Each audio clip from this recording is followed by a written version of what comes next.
you know that when you are consistent at something every day, it becomes a massive feat? So many examples out there. Hello, amazing people. Welcome on board your favorite event program coming to you on the network service of the NTA. This is Socialogue, and I am Anita Shelong. Thanks for joining us again.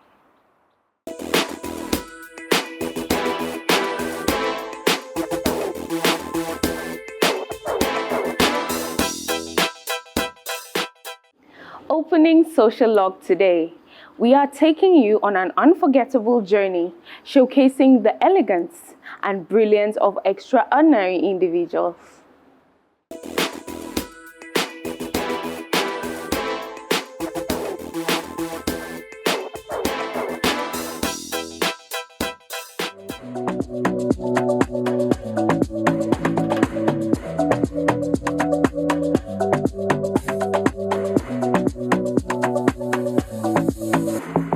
Chidinma Adesina's story is nothing short of extraordinary.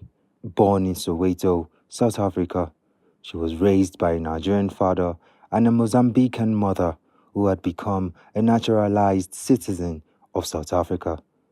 In South Africa, Chidinma participated in several pageants showcasing her grace, poise, and charisma. Her presence on stage was captivating, earning her respect and admiration in the competitive South African pageant circuit. After her withdrawal, the national director of Miss Universe Nigeria, Guy Murray Bruce, invited her to compete in the MUN 2024. Bringing her on board pretty much indicates that we're a unified nation. I want the continent of Africa, the black continent, should be unified. We shouldn't fight amongst ourselves as being one person from a different country. There's enough racism around the world. Throughout the competition, Chidinma's performances were nothing short of stellar. From the swimsuit round to the evening gown segment, she dazzled the judges and captivated the audience. Her advocacy for social issues and her eloquent responses in the Q&A round set her apart from other contestants. How do you balance personal ambition with the needs of others in your life? So how I do it is obviously by motivating myself, because the people around me will be inspired by me. And I know that I have a very powerful story, and I know that I am inspiring people, I am empowering people, and I know that my story has made an impact not only on my life, but on so many people's lives. Thank you.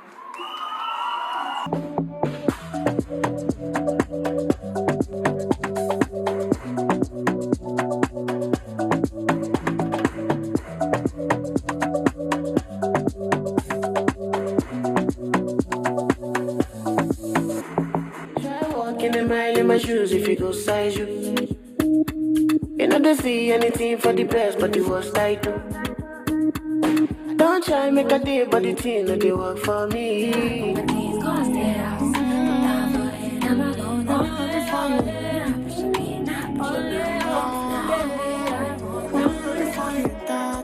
You got the right impression, baby, I'm impressed. The feelings took you want to suffocate, but you got a mind and I came with my babe. Before the camera, cash before 4K. I'm so excited about Chidinma, Nigeria. I want to speak to the international community, black people of Nigerian descent. I know we talk about the Japa syndrome, but I want to encourage black people of Nigerian descent and Nigerians generally to know that honestly there is a future here in Nigeria with this young lady that was displaced purely because she was Nigerian or she was of Nigerian descent, and we want to encourage them to know that Nigeria is a warm, welcoming country, is a fantastic environment that really looks after its own. And I'm just so proud of this young lady. I think the thing I like most about the Chidinma story is she didn't go and hide. She didn't go into hiding and sort of say, oh, people are hating on me and the social media trolling. So no, okay, I pivot. I'm also Nigerian. and she came home and her people embraced her, and now she's going to Miss Universe. That's an incredible story. It's actually a bit of a movie. You know, if we're in Hollywood, it's a movie, but maybe Nollywood will take it up. Adesina was crowned Miss Universe Nigeria 2024. 2024 is no other than Miss Taraba.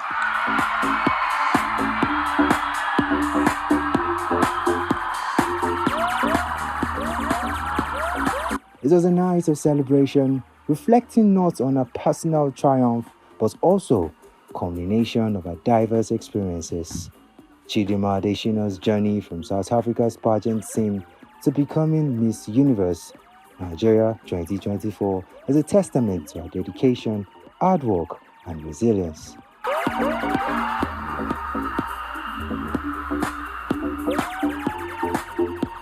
I am so excited and I'm so proud of myself. I think I really do embody the spirit of perseverance and resilience, and I am so honored to be wearing the sash and to be representing Nigeria.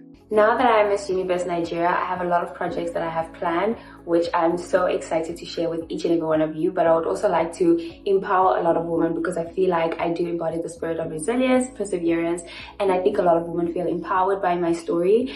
And I do have a lot of projects, and I cannot wait to share that part with you. Our story inspires us all to pursue our dreams, no matter where they may lead. The very best is our wishes to her as she represents Nigeria on the international stage.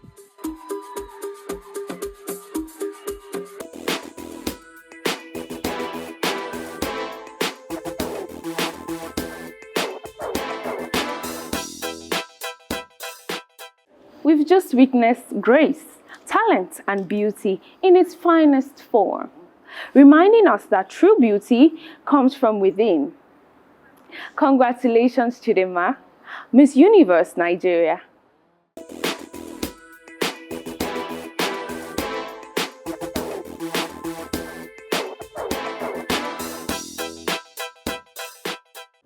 But the glamour doesn't stop there.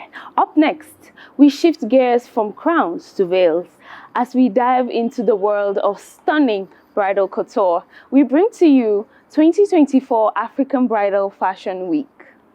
Let's see it.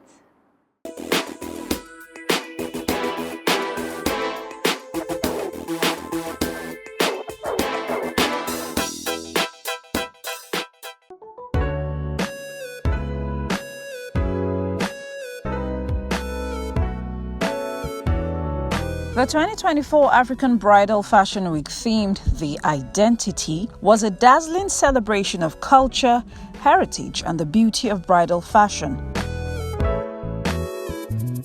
Though termed bridal, it still made room for the male folk. With about 10 talented designers showcasing both traditional and contemporary wedding attires, the event was a true display of beauty plus fashion, resulting in a good dose of elegance. Each collection here was a unique expression of identity, drawing from Nigeria's deep reservoir of diverse and indigenous traditions whilst embracing contemporary trends. The result? A runway depicting a celebration of the past, the present, and the future of bridal fashion in Nigeria. For every culture represented, you could see the original concept of that culture, then with a bit of who I am. I love accessories a lot. I love to play around a lot. So, for example, the Edo guy, you could see how I, tipped with the lace and just all of those stuff. So, yes, I just loved it. And the Igbo guy, I just didn't want to do one color, it's not like the original plan, but it just happened. So, it went well. What quickly registers at this event is a display, a collage of breathtaking designs that mostly coalesce around the central theme.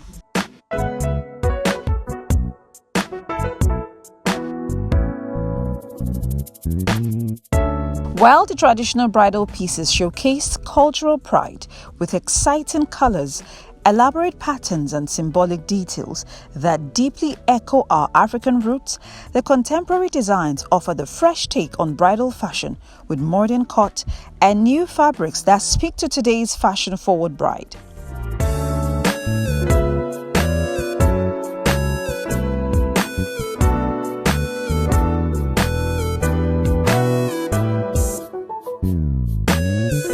thing that stood out for me today was the intentionality behind the different pieces and the stories that came with the different pieces. I was growing up as a child, I'd always wanted to style brides. So I actually don't believe that there's a particular pattern for how these brides should be. So I wanted them to be comfortable in their skin. So you notice two of the dresses had this, illusion, revealing and nude, vibe and all. And the guest sure got a little more than just the fashion. An insightful talk session on the future fashion resulting from the bond between a fashion stylist and a designer was an extra sweetener to the event. There is huge improvement from structuring to fabric choice to color combinations, to making the right outfits for different body types. Hopefully, this fashion event inspires the next generation of African fashion designers to embrace their heritage and create unique and meaningful designs. It's like these move designers from point A to B. Now, there is a thing about showing to a good number of audience, but then it also documents the work that they do. Many of us in Africa, we actually do work, but we don't show it. So when you show work, more eyes see it, and more people get to remember you in subsequent years. Until it's been done, it doesn't seem as though it can be done. When we show them what we're capable of, they'll be able to say, oh, so we can actually do this here. The vision I have for my dream look as a bride or as a groom can be achieved within my vicinity. Tonight's event is the identity. And indeed, the identity was representing the work of art, culture, and fashion. As our lifestyles continue to evolve, the fashion industry will certainly play a significant role in shaping our identity and inspiring our world. So, while designers continue to push the boundaries of bridal fashion, we look forward to seeing how they will continue to honor the identity in the years to come.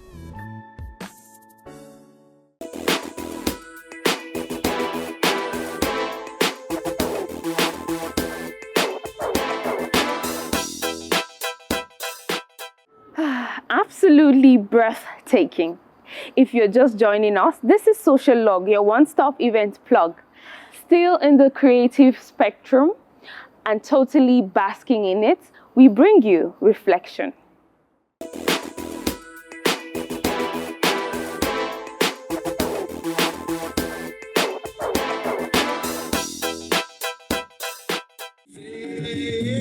She go say I be lady you.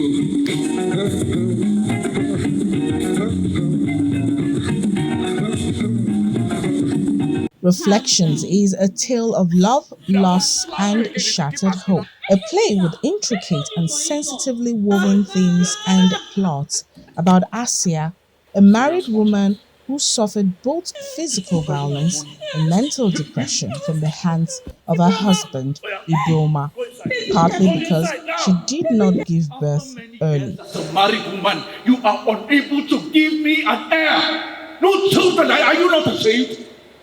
Concern yourself with that and don't bother me over a job. Besides, I provide whatever you need. See, I do not care if you are the best accountant in Nigeria, Sia. You will not work. You hear me? You will not work. Oh. She eventually had a child, but the baby was killed by Ibroma's lover as a punishment to him for abandoning her. What are you doing? What are you doing?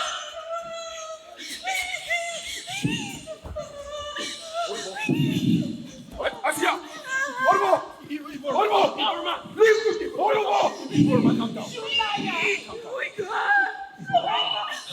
You said you were in love with me. You said your wife was barren. That you will leave her and marry me. You're not taking my gold. I think the first thing is for us to start having these discussions, and it's avenues like these kinds of plays and where people can sit down and discuss about these issues that are most important. That we start discussing them and then educating the men about these problems and these issues, and then we can start finding solutions. I think the play is actually inspiring people to be better parents and better people in the society. It was a sad one because it keeps occurring over and over again. When what century 2023, many people are dying. It's the same complaint, and you have family members who think that you should still stay in the marriage because what will society say about them if they leave the marriage, which is very sad. The story gave me the privilege or the opportunity to purge for the very first time. So it was I won't say it was easy to play into the character because it was real. I didn't have to fake it too much because everything that was said in the story, the abuse, the neglect, the not being able to, when your kids are feeling things, not being able to address certain things that we feel that we go through. The play was solely on domestic violence and what some women face in their homes, families, and even the society. Nene, please, I beg you with my whole life, I beg you, please. Nene, please, don't take my innocent baby to the evil land. Nene, please, I beg you. Let me be able to see and visit my daughter's resting place. Many survive, but sadly, Asia died. Where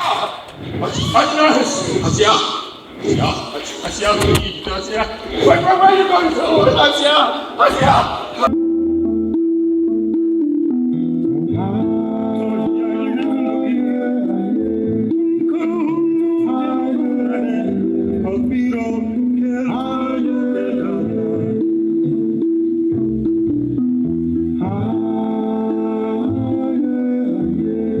The themes of silence, neglect, and childhood trauma were explored in this dark piece.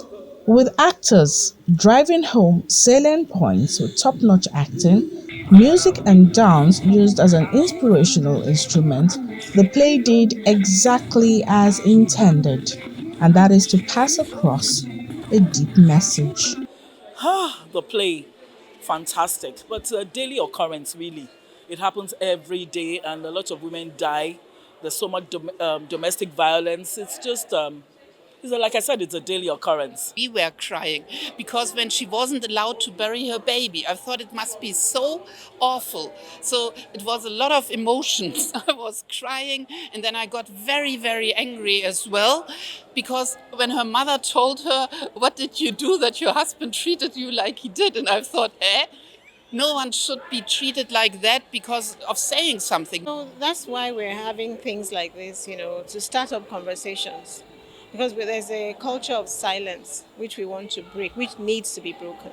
I think it's getting better though, because as people, as we develop as humans, we see that these things are toxic and they affect children. For the casting, we had an audition though, and we had actors that we selected, but interestingly, over 50% of the actors have gone through what happened in the play. So more or less they're playing their life. This piece was written and produced by Victoria Onwuche, directed by Shola Oyeniyi, with a formidable cast. And with the aura at the event, the intent is to continue and never give up on the conversation to changing this dark narrative. How did I grow up to be this?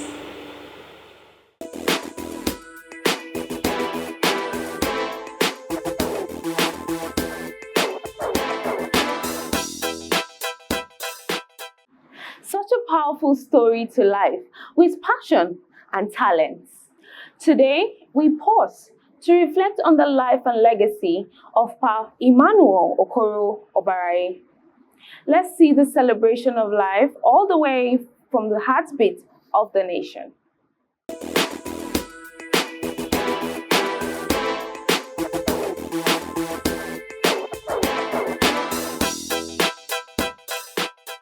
Activities kicked off the service of songs. Unlike the usual, the atmosphere was that of merriment. This the children ascribed to his joyful nature even while in his last moment on earth.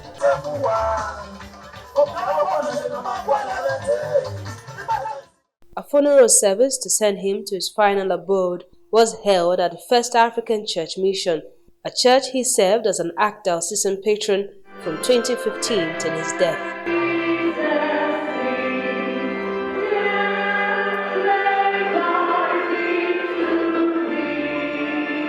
His remains were interred at his residence at Okoro Street, where he was the Ojonwe, meaning the head of the street. And Obaraye, you may always remember that we are positive to embrace and give us grace to prepare for that last hour by living a good life.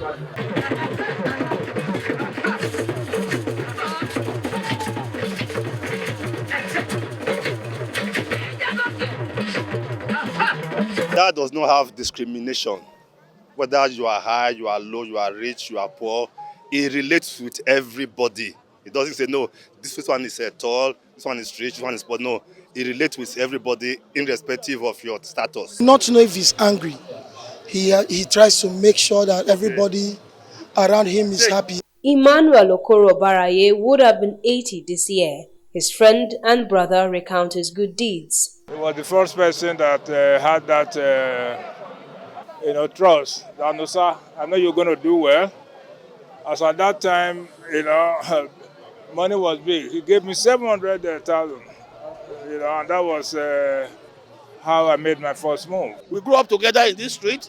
We played together. We played football together. We played all sorts of games together. As part of burial activities, a social dance was organized in his honor, with friends and well-wishers in attendance.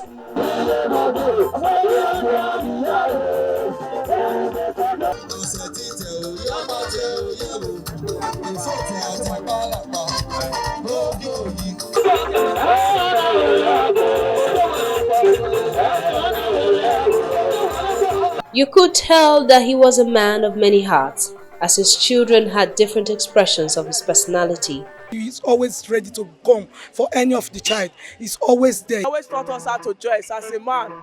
He will say, I don't like what you are wearing. I said, Daddy, you know fashion more than me? He will say, yes. You're supposed to wear canvas or these jeans. I really miss him. He's a fashionista dad. I'm happy that my father lived a good life. He was humble, he was caring, he was honest. And he carried us along with one love. He didn't discriminate anyone at all. Father has shown that he was a peaceful person, and the burial goes to show us far that a peaceful man has also been buried. The unity of the children have been so wonderful. When our daddy was living in this planet Earth, he was the father of all. Friends and well-wishers had plenty to eat and drink.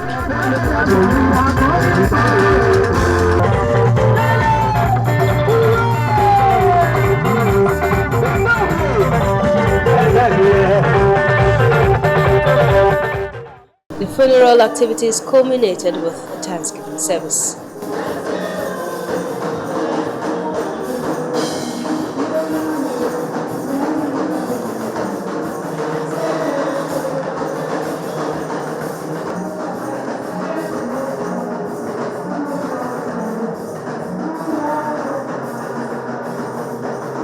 Late Emmanuel Okoro Obaraye, the Okaibe of Obaraye dynasty, passed on at 79. In his early years, he served with the Nigerian Police Force, the Nigerian Television Authority as the then transport manager, and the then Delta Steel Company Alaja. He was a lover of sports and fondly remembered as a jolly good fellow. Little wonder he was nicknamed the Las Palmas of Africa by his close friends. His love for children came to fore, as he is survived by 16 children, 48 grandchildren, great-grandchildren, and many adopted children.